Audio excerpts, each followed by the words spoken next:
Hi guys, Kirk here, Kirk Giordano Plastering.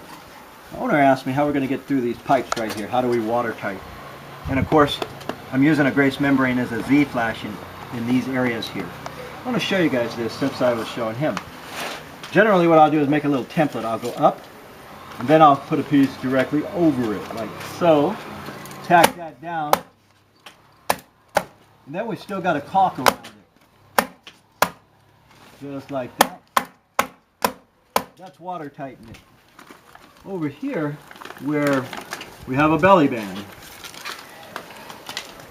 See, we take, instead of a Z-flashing with metal, we could use this membrane too. It works a lot better than just paper.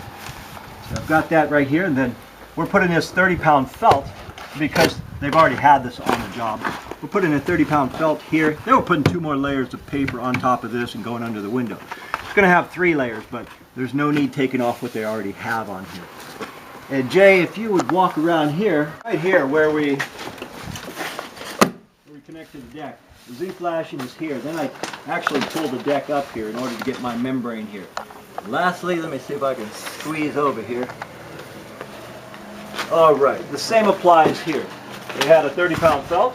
What I done was we put 2 more layers over it. And we don't need a metal flash in here. In fact, it would be counterproductive to put a metal flash in here. So we're going to take the grease, we're going to bend it up here, then 2 more layers are going to come here.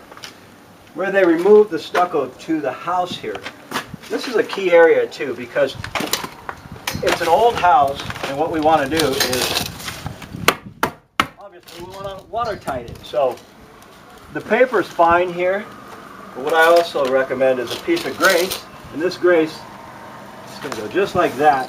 And it's going to go all the way up. I can put it before or after the paper. Best to put it on the wood before, but just to prove a point, I'm going to put it on the paper. This way, when we put a bead of caulking next to the house here, it's as best as we can get it, next to the stucco as well as next to the wood. Real critical, paper ends up deteriorating on these in about 60-70 years. The grease just lasts a couple lifetimes. So that's why we're doing that. And again, we're going to take it all the way up there, and you can see where they removed it. Anyhow, I figured I'd point this out because the owner asked me about Z-flashing here, and I told him, well, gee whiz, we're just going to use grease membrane on that because it's all that's necessary. Anyhow, you folks have belly bands and you have issues like this where you're not certain, you can use this membrane here for underneath the stucco. My name is Kirk. We'll see you folks on the next one.